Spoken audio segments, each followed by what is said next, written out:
ఈరోజు విజయవాడ సెంట్రల్ నియోజకవర్గంలో 30 డివిజన్లో సోదరుడు కార్పొరేటర్ గారు జానరెడ్డి గారి ఆధ్వర్యంలో పెద్దలు మన పార్లమెంటు సభ్యులు అదేవిధంగా పార్లమెంటు అభ్యర్థన సోదరులు మన కేసీఆర్ నాని గారు అందరూ కూడా ఇక్కడ రావడం జరిగింది. ఉదయం నుంచి ఈ ప్రాంతం అంతా కూడా కోలాహలంగా ఎలా ఉందంటే ప్రతి ఇంట్లో కూడా ఎప్పుడు 13వ తారీఖు వస్తుంది, ఎప్పుడు ఓట్లు వేస్తామని చెప్తున్నారు.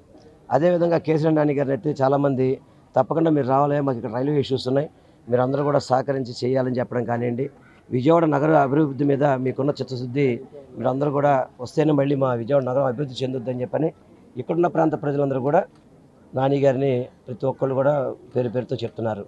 ఎందుకంటే గతంలో 10 సంవత్సరాలు నేను ఎంపీగా ఉన్నప్పుడు విజయవాడ నగరానికి సంబంధించి ఏ ఫ్లైఓవర్లు వచ్చినాయి కానీ పార్టీలకు అతీతంగా నాని గారు వారి యొక్క ఇమేజ్తో తీసుకురావడం జరిగింది. ఇప్పుడు అదేవిధంగా ఈరోజు కాంగ్రెస్ పార్టీతో వైఎస్ఆర్ కాంగ్రెస్ పార్టీతో పాటు కలిసి పనిచేస్తున్నాం కాబట్టి తప్పకుండా రాష్ట్ర ప్రభుత్వం అదేవిధంగా ఎంపీగా కూడా ఏ ఇష్యూస్ ఉన్నా కూడా మనం సార్ట్అవుట్ చేయడానికి అవకాశం ఉంటుంది. కాబట్టి దయచేసి ప్రతి ఒక్కళ్ళు కూడా ఫ్యాన్ గుర్తుకి ఓటు వేయాలని చెప్పని నేను మనస్ఫూర్తిగా కోరుకుంటున్నాను. అదేవిధంగా స్థానికంగా ఉన్న ఇక్కడ ప్రతిపక్ష పార్టీకి చెందిన అభ్యర్థి పిచ్చి పిచ్చిగా ప్రారంభనలు చేస్తూ, ఎందుకంటే ఓటు ఎలా అడగాలో కూడా తెలియని వ్యక్తి, మర్యాద తెలియని వ్యక్తి, ఆ వ్యక్తి వచ్చి ఈరోజు నాకు ఎమ్మెల్యేగా అవకాశం ఇవ్వమంటాడు. ఎందుకు ఇవ్వాలి అవకాశం అతనికి? ఎందుకు ఇవ్వాలి? నువ్వేం మంచి చేసావని చెప్పి నీకు ఓటేయాలి, ఏం మంచి చేస్తావని చెప్పి ఓటేయాలి. నీ వల్ల ఈ నియోజకవర్గంలో ఎంతమంది బాధితులు అయ్యారు తెలుసా నీకు? అటువంటి వాడు వచ్చి నాకు ఓటేయండి అని అడుగుతున్నాం. దాంతోపాటు మళ్ళీ ఇద్దరు కొడుకులు, వాళ్ళు అంతే అదే పరిస్థితి. యథా రాజా తాజా ప్రజ అన్నట్టుగా తండ్రి బాటలను కొడుకులు కూడా ఎవరైనా కొడుకులను దారిలో పెట్టుకుంటారు. ఈ కొడుకులను కూడా అడ్డగోలుగా రోడ్డు మీదకి వదిలేసి వాళ్ళు ఇష్టారాజ్యంగా, అంటే ఇదివరకు ఒకడుంటే ఇప్పుడు ముగ్గురు అయ్యారన్నమాట ఈ రౌడీజం చేయడానికి. ఇదివరకు బాగుండమో ఒకడే 2014లో, ఇప్పుడు ముగ్గురు అయ్యారు. ఇప్పుడు ముగ్గురు రౌడీలు మనకు అవసరమా, ముగ్గురు గోండాలు మనకు అవసరమా అని చెప్పేది మాత్రం నేను ప్రజలను కోరుకుంటాను.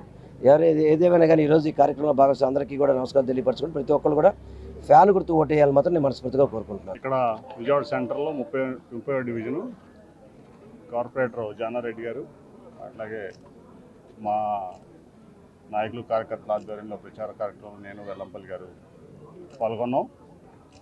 ముఖ్యంగా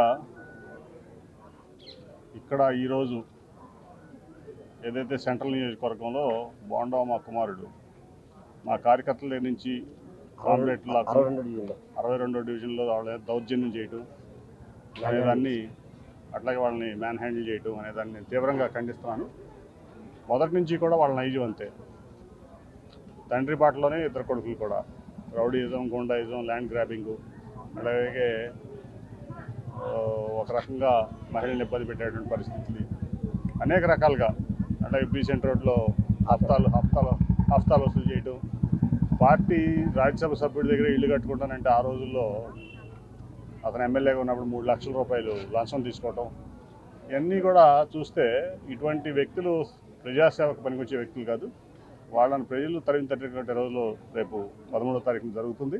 ఖచ్చితంగా సమర్థుడు, అట్లాగే ఏదైతే ప్రజాసేవ కోసం ఆల్ అవుట్ వెళ్ళి ప్రతి వ్యక్తికి సేవ చేసేటువంటి గుణం ఉన్నటువంటి మా వెల్లంపల్లి శ్రీనివాస్ గారిని మంచి మెజార్టీతో ఇక్కడ సెంట్రల్ ప్రజలు గెలిపిస్తారు. అట్లాగే ఎట్లయితే విజయవాడ వెస్ట్ని బ్రహ్మాండంగా అభివృద్ధి సంక్షేమ కార్యక్రమాలు అట్లాగే ప్రజలకు రక్షణగా అండగా ఉన్నాడో వెల్లంపల్లి గారు, దానికంటే ఎక్కువ ఇక్కడ అభివృద్ధి చేస్తాడు. అట్లాగే సంక్షేమ పథకాలు కానీ ఏదైతే జగన్మోహన్ రెడ్డి గారు ఇచ్చేటువంటి సంక్షేమ పథకాలు ఈ ప్రపంచంలోనే టాప్, ఎక్కడ కూడా లేవు. దాన్ని ముందుకు తీసుకువెళ్తే అట్లాగే ఇక్కడ ప్రజలకు ఏ అవసరం ఉన్నాయో వెంటనే అటెండ్ అయ్యి దాన్ని సాల్వ్ చేసే కెపాసిటీ, ఎబిలిటీ, ఎఫిషియన్సీ ఉన్న వ్యక్తి మా వెల్లంపల్లి శ్రీనివాస్ గారు ఇక్కడ మా అభ్యర్థి. ఇప్పుడు తప్పకుండా ఆయన్ని బ్రహ్మాండమైన మెజార్టీతో ప్రజలు గెలిపిస్తారు, దాంట్లో ఎటువంటి సందేహం లేదు. ఈ బోండామాన్ని అతని ఇద్దరు కొడుకుల్ని ఖచ్చితంగా ప్రజలు బుద్ధి చెప్తారు. డివిజన్ రామకృష్ణాపురం ప్రాంతంలో మన అభ్యర్థులైనటువంటి వెల్లంపల్లి శ్రీనివాస్ గారు, కేసీఆర్ నాని గారు ఎంపీ గారు, వారి ఇరువురితో ప్రతి ఇంటికి కూడా ప్రచారం చేయడం జరుగుతుంది. ముఖ్యంగా మేము ఒకటే చెప్తున్నాం, మేము అభివృద్ధి చూసి మా సంక్షేమాన్ని చూసి ఓటేయమని అడుగుతున్నాం. మేము కులాలను చూసి ఓటేయమని చెప్పట్లా, అన్ని కులాలు చూడాల, మతం చూడాల అనేది జగన్మోహన్ రెడ్డి గారి అభిమతం.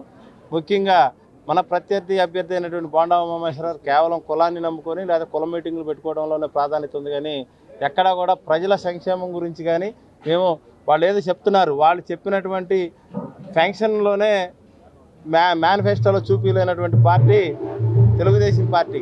మరి ఏ ముఖం పెట్టుకొని మేము సూపర్ 6 అని చెప్పేసి ప్రజలకి హామీ పత్రాలు ఇస్తున్నారు? మీరు చెప్పినటువంటి పథకాన్ని మీరు హామీలో చూపించలేనటువంటి, మేనిఫెస్టోలో చూపించలేనటువంటి పార్టీ మీది.